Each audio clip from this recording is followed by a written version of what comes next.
Good morning. How we doing? Good. Or good afternoon or evening whenever you're watching online. Thanks for being a part of this today. Let's just be excited that today's a day, okay? Yay! Yeah, now you could be even more excited because there's Girl Scout cookie season. Yeah! Some of you are like, what? Yes, no, I'm excited about that, okay? Let's just be real. My name is Dave, and I am a professional cookie eater and also a neat freak, okay? I'm just going to admit that. If we need to sit in a circle so I can just state my problems with you, we can. I am a professional neat freak. I don't know if anybody else in their house like needs everything cleaned up and in order. Anyone else in this room? Like, okay, good. Those of you who are comfortable with your cabinets being left open, shame on you. Like those of you who are okay with stuff all over your counter, stop, okay? Just pick it up, put it away, clean. Like there's some days where I'm like, I'm so tired of closing these cabinet doors that I'm just gonna leave them all open out of spite. But then I thought, you know what? They're probably gonna think, wow, that's really handy. We don't have to open this anymore. And that would defeat the purpose. So I didn't do that. I'm also known in my house as the guy who throws away their kids' coloring page prematurely or the homework that they wanted to save for 8 years for some reason. Like, I'm that guy, I'm that dad, okay? Am I right? Yes, okay, I am right. Now, I'm not gonna lie, I am goofy and I love to have fun and I love to make messes with my kids, but then we clean it up afterwards, okay? Like, we're gonna make that happen. Or if it's raining, like it has been nonstop here in our area for too long, like my yard turns into a small lake in the backyard, what my kids call Lake Shepherd. And so sometimes we'll just go out and we'll splash and we'll have fun and we'll make a mess. And like this picture from, I don't know, a year or so ago, maybe a couple years ago, where we're just out splashing, we're having fun.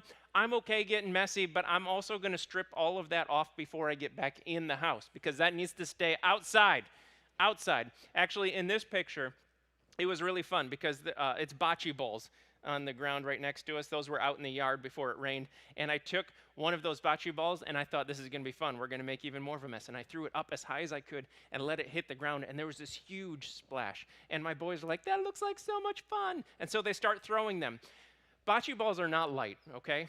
I'm just going to say that. And if you are familiar with the sound of playing pool or billiards, there's that opening break when the ball hits the other balls and they disperse. You know what I'm talking about? That sound, you can picture that? That turns out is also the sound when a bocce ball hits your ankle. Aggressively hits your ankle. And it happened, it was kind of, okay, I say funny now. In the moment, I had other words, and most of them involved me rolling around in the mud, getting even dirtier because I couldn't stand. But you know, it happens. It happens. But my kids know me. They know I like to goof off. They know I like to have fun. But they also know that Dad likes to have a clean house. If you work in my office with me, my staff know I like to have a clean office. Like I like clean. It makes me happy. It makes me able to function as an adult. And coffee and cleanliness go hand in hand. But this is the degree to which my kids know me and know my tendencies. I came home the other day from a late night out. I came in and I saw this on the counter. This is from Elijah. Elijah's don't throw away or use unless you're Elijah. Because he knows if Dad sees that on the counter, what is Dad going to do? Dad's going to throw that sucker away. And this is how he even knows me better, because on the other side of that note, and also, Dad, don't use these to be silly, get your own. You know me, buddy. You do.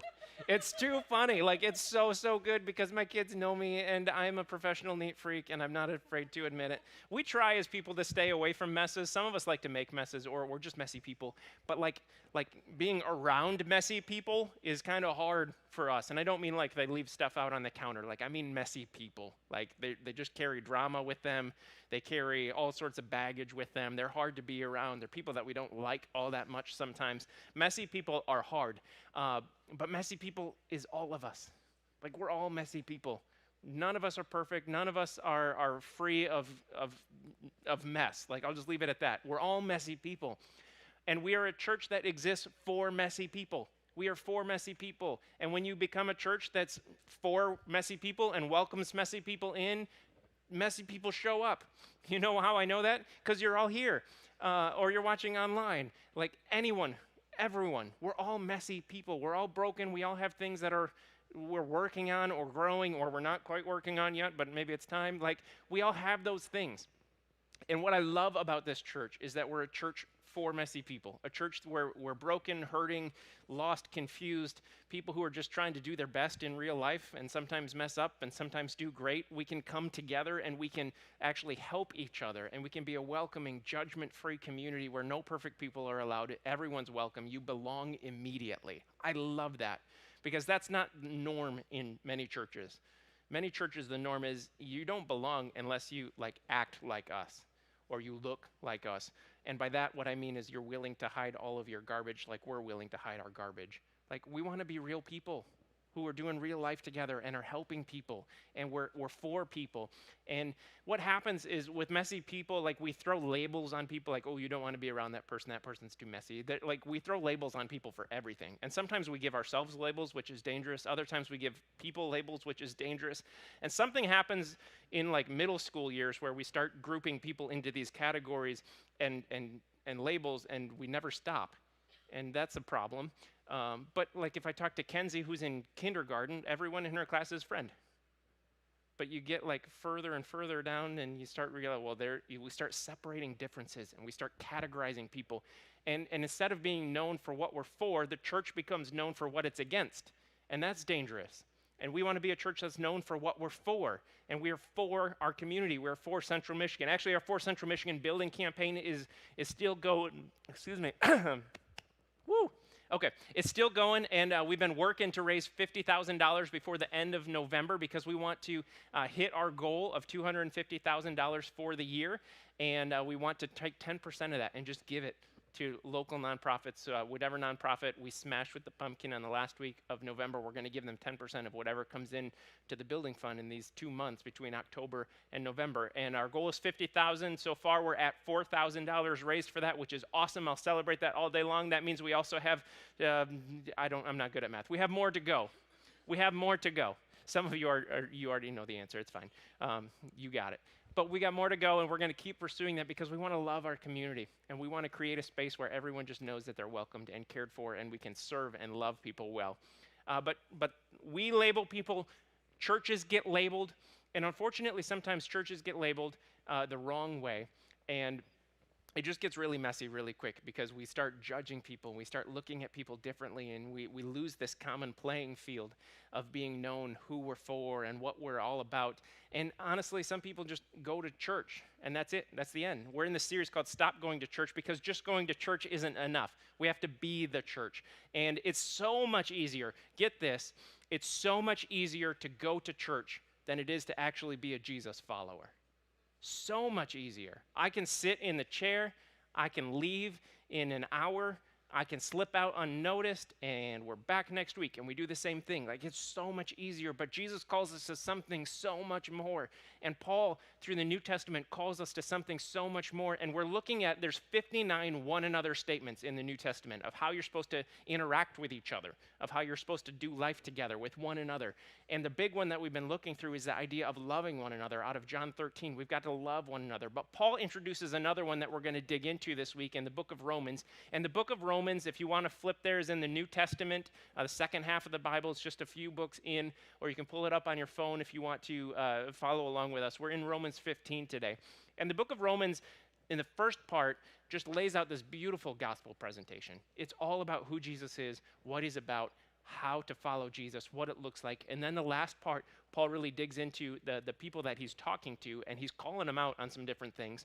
And he's saying one of the biggest issues in the church that he's dealing with is the fact that in the Roman church, there was so much division and so much separation of one people group from another people group. There's this group against this group. In this context, it's the Jews against the Gentiles. And they were just trying to figure out who in the world deserves the grace of Jesus. Is it for this group? Is it for this group? Does this group have to do something different than this group? What are the conditions? What are the terms? What's the fine print?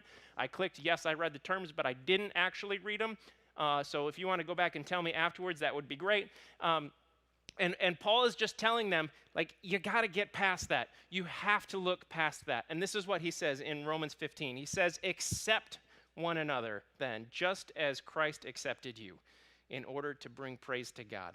accept one another. He's saying, and Jesus was saying, it's not about a certain people group. It's not this group that deserves grace and this group who doesn't. It's not this group who I'm for and this group I am against. I am for all people.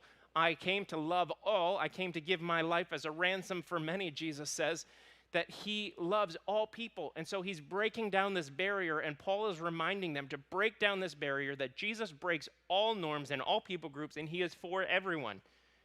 And so he's asking us, he's challenging us, he's laying out the expectation that we are to do the same, to accept one another. And when we do, he says it brings attention, it brings praise to God. That God is seen by the way that we accept one another. God is seen by the way that we look at each other, and instead of judging, we go, come on, let's do this. Let's do this together with the way we accept and love and care for one another. And he uses the term in here, just as Christ accepted you. And if you've been here for the last couple of weeks, as we've talked to the John 13 passage, love one another, just as I have loved you. Just as shows up again, just as. And it's easy to look at this and go, okay, yeah, Jesus, yeah, I know what you did. Like, you gave your life on the cross for people. I can't do the same thing. Jesus didn't say that after he gave his life on the cross. Jesus said that before. So he's saying, this life I've lived, you can do the same thing. Like, you have a life right in front of you. You can love people sacrificially. You can love people unconditionally. You can accept people just as they are, the way that you needed to be accepted, just as we were. Jesus accepts people, even whether we think they deserve it or not. And when we start separating people and deciding who deserves that and who doesn't, the whole gospel message is lost. It's gone. Because the message is that Jesus came for all of us. Jesus loves all of us. And he finds us all acceptable. Acceptable. Now, when I think of the word acceptable, I think acceptable like mediocre. Like, I find that acceptable. Like, it's not outstanding. It's, somewhere around satisfactory, not quite below par. Like, it's acceptable. It's like the off-brand Thin Mints. They're acceptable. They're not the best, but they're acceptable. If you're going to do it, let's just do it right. Am I right? Thank you. Thin Mints, that's where it's at. He finds us acceptable. He says, I am for you. I accept you just as you are. In fact, why don't you turn to the person next to you that you came with and say, I find you acceptable. See, it doesn't really feel like that much of a compliment, does it? But it is. It is. God finds you acceptable just the way that you are. He is for you. And when we accept people, Jesus is seen. When we accept people, the love of God is seen. When we accept people just as they're at, we welcome them in, we care for them. This word acceptable actually in the Greek language literally means to take someone by the hand and welcome them into your home. I accept you. You are welcome in. You are welcome to be a part of this. You're welcome into my home. I'm caring for you. I'm accepting you as you are. I find you acceptable. I'm going to do that. If you're a Jesus follower, this is not a loose guide. This is a command. Accept one another. If you don't follow Jesus and you're here just asking questions, I'm so glad that you're here. Like, you are safe to ask questions in this place. I love that. But know that whether you follow Jesus or not, if you accept people, you're going to be living a better life. And I hope and I pray that as you do that, you see Jesus, and Jesus becomes more and more clear to you, because it's going to change your life dramatically. But this is what acceptance does. Acceptance kills judgment. Acceptance kills judgment. It does. We have this tendency to judge people, to figure out who we think is worth something, who is better, who is not. In fact, the church is often known as a judgmental group, which is wrong and not good, and we've got to fight that with everything that we have. In fact, when we talk about messy people, I think of back when I was coaching soccer just a little bit ago. We just finished.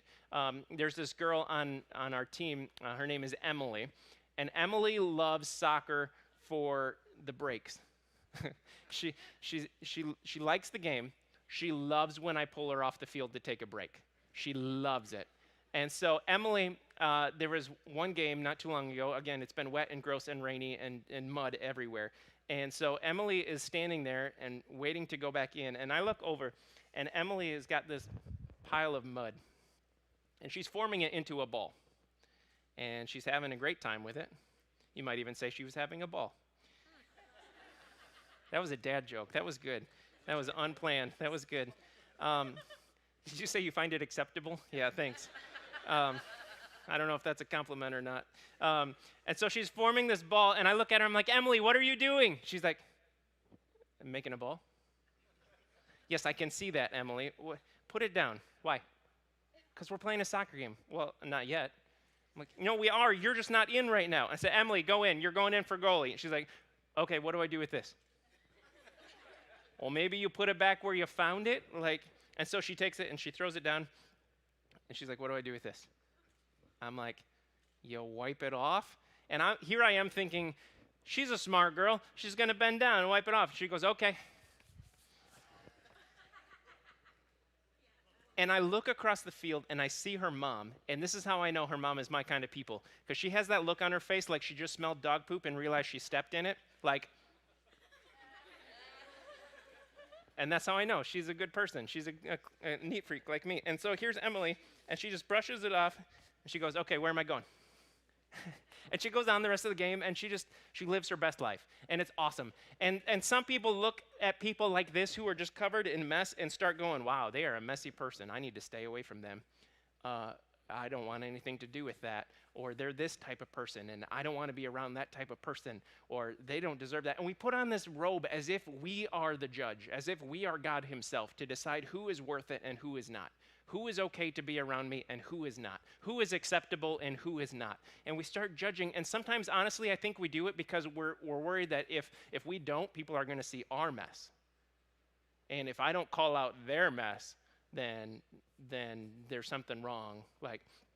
We push other people down as if pushing them down elevates us. It doesn't. We just both get pushed down that way. It never works that way. We're these messy, broken people, and instead of judging people, God is saying, you've got to accept one another just as you are. In fact, Jesus uses the analogy of a speck and a plank, if you're familiar with the story in Matthew, where Jesus says, you're looking at that person, you're judging them because they have a speck of sawdust in their eye. Why don't you look at yourself? Because you got a whole plank in that sucker. Like you're looking at them and you're seeing, wow, they have got mess down their sleeve. They are gross and nasty. And you forget about the fact that you do too. Like you are messed up. You are nasty. You've got mistakes. You have a broken past. You have a history. And God is just reminding us and challenging us that we can't live that way. We've got to love one another. We've got to accept one another. We've got to care for one another. Mother Teresa says, if you judge people, you have no time to love them. And I think she's right. If you judge people, you have no time to love them. You have to love people even though they're messy. In fact, if you look at Jesus' life, Jesus didn't just love the messy people. Jesus pursued them. Like he went to where the messes were. He ran to the mess. And he said, instead of waiting for you to come to me, I'm just going to go right to you because you need help. And I'm here for you. And so Jesus shows up and he cares for people and he welcomes them and he doesn't put judgment on them. He doesn't say, wow, you are messy people. I'm not for you. I'm for this group. And talking to these people. Because in fact, the people who thought they were the least messy were the ones he called out the most for being the most messy. Like Jesus was flipping tables. He was telling people, like, get your crap together, guys. Come on. Like, you're all broken. You all need help. And I came for all. And so we can't judge people, and we can't categorize people, and we can't throw them into who deserves this and who doesn't deserve this. We love everyone. Now, loving everyone and accepting everyone doesn't mean you have to agree with everyone about everything, though we are challenged to try our best to do that. And it doesn't mean that we just leave them messy and go, yeah, you're allowed to be messy. You do you, I'll do me. Like, we'll be good. No, like, acceptance doesn't just kill judgment. Acceptance extends care. It says, I see your mess. And instead of saying, wow, you are messy. Look at your sleeve. That is nasty. We take them to the same place that was able to help us. And we say, you know what? Yeah, you're messy. But Jesus came for you the same way he came for me. And in the way that I needed him to clean up my mess, he's able to do the same for you.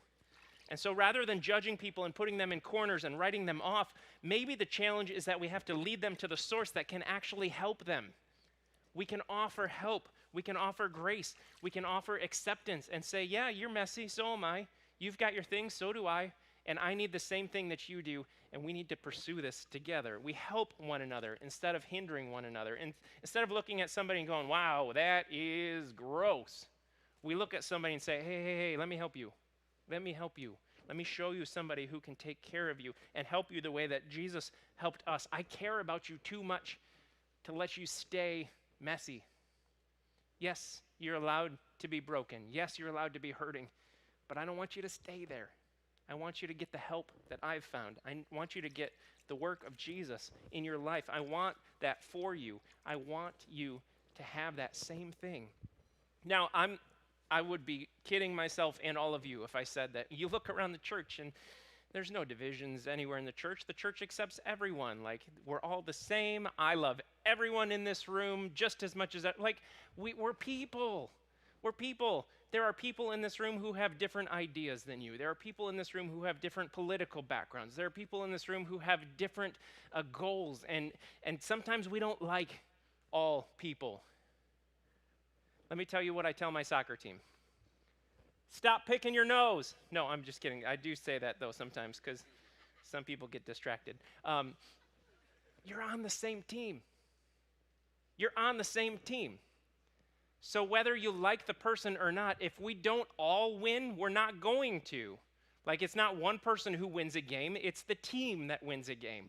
It's not one person who takes the charge and they are it and they're everything and you don't need anyone else on the team. No, you need offense and you need defense and you need people who can step in and sub out every once in a while. You need everybody. Like, we're all on the same team. So put the differences aside and just love people. Like, care for people. Actually care for people. Accept them as they are. And that, Jesus says, is what will attract the world to himself, by the way that we love one another. That's what will help people see him. The church, people aren't attracted to the church when they see a bunch of unwelcoming jerks. They're attracted to the church when they see people who love each other and care about each other and want the best for each other, because who doesn't want to be a part of something like that? And I think there's a reason that Jesus challenges the church more than he does anything else, where in Paul's writings, time and time again, he reminds us that we have got to love one another. Well, why is he not reminding us to go out and love the rest of the world? Well, because if we don't love our own family first, why in the world would they believe that we love them? Like, you've got to love the people you're around. You've got to love one another and serve and accept one another. John says this, "A new command I give you, love one another just as I have loved you, so you must love one another. By this, everyone will know that you're my disciples, if you love one another." That is being the church. People will know that God is for them if we love each other, if we model that, if we show that to the people around us. So acceptance kills judgment. Acceptance extends care, but acceptance demonstrates love. One of the greatest ways that I just stinking love sharing love in this community is with our shoe projects. So our shoe project, we're about to do Mecosta Elementary. We had some delays in the process because, life is real, and turns out shipping is a thing. And so we're finally going to be able to do that in 2 weeks. On November 5th, we get to go to Mecosta Elementary. Every kid in that school is going to get a brand new pair of shoes, and we just get to serve and love. And this is what happens at those shoe projects. We get down on our knees in front of the kid as they're sitting in a chair. We take off their old pair of shoes, and we open the box with a new one. We show them. We put it on their foot. They get excited. They jump up. They run around. They tell us the shoes are faster than any other shoes I've ever worn. Or, they tell us all those great things. And I love every bit of that. And it's so much fun. It's like a modern day foot washing. It genuinely is, where we say, you know what? I don't care about your mess. I don't care about the fact that you don't have great fitting shoes or any of those things. Like, I don't care about that. I'm just going to give you a gift. And I'm going to love you, and I'm going to serve you. And at our last shoe project, there was one person, that teacher came over to me and she says, "Hey, we need somebody who's got a real strong stomach to help with this one." And I chuckled, and she's like, no, but for real. And I was like, "Oh, okay, I can do it." And she's like, and she dead, like, locked eyes with me. Strong stomach. Like, she could not have emphasized this enough. And I had two things going for me. One, I don't care. I'm going to love kids no matter what. Two, I'm wearing a face mask, and all I can smell is my stanky breath, so it's not going to be worse than that.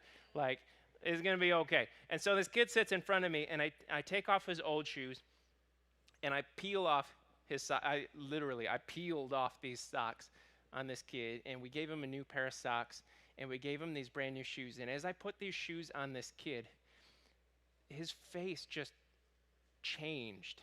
Like, you see something, like he saw, it's like almost like he saw God's love. where he saw somebody caring for him and he saw somebody welcoming him, and I didn't say a word about how stanky his feet were, even though I could smell them over the smell of my own breath. He didn't care. He was being served and loved. And I didn't care about his mess. I didn't care how stanky he was. Like stanky. Like, I don't care. I'm just there to love. And that's what Paul is challenging us to. Where sometimes we look at people and judgment looks at them and goes, wow, they are just filthy. They are covered in mud and crap and gross, and their history is awful. Like, have you heard what they did? Or do you want to be a part of that? And God looks at them and he sees, you know what? Maybe instead of looking at them with judgment and going, wow, they're covered in mess, maybe we look through God's eyes and we start going, yeah, they got a history, but I got a future for them. Or they look at somebody and we look at somebody and go, wow, that is somebody who says they love Jesus but acts like anything else. And we start judging people. And instead of doing that, maybe God wants us to look through his eyes and go, there's somebody who needs encouragement. There's somebody who needs help. There's somebody who needs a community to surround them and support them. Or we look at somebody who's got different ideas or different opinions and perspectives, and rather than looking at them and going, that is awful, I don't want anything to do with that, maybe instead we look through God's eyes and we see somebody who is dearly loved as a daughter or a son of the King. Like, there's the way that you look at somebody, when you look at them through God's eyes, changes everything, and judgment disappears, and the dirt and the mess that we see all over them disappears, and you see somebody who has the opportunity to be saved by the same grace that saved you in your mess. That's what this does. That's what acceptance looks like, where you don't just welcome somebody by the hand into the home. You welcome them when their hand is covered in mud and they've just been playing and rolling up a ball of mud, and you say, I love you. Come on in. Come be a part of this. And you're covered in mud, and you wear a little bit of it with them because you know the one who can save you, and you know the one who can clean it all up. That's what the gospel does. This makes me wildly uncomfortable. But you get the point, I think. God wants us to accept and to love and to care for people the way that he cared for us. So accept them, love them, put the differences aside and say, you know what, rather than just standing here and judging you, well, how about we pursue Jesus together? How about we find the love of God together? In the church, do that. Outside of the church, point people to the hope of Jesus, who has washed you clean and given you a fresh start because they have the same opportunity. That's what acceptance does. That's what it looks like.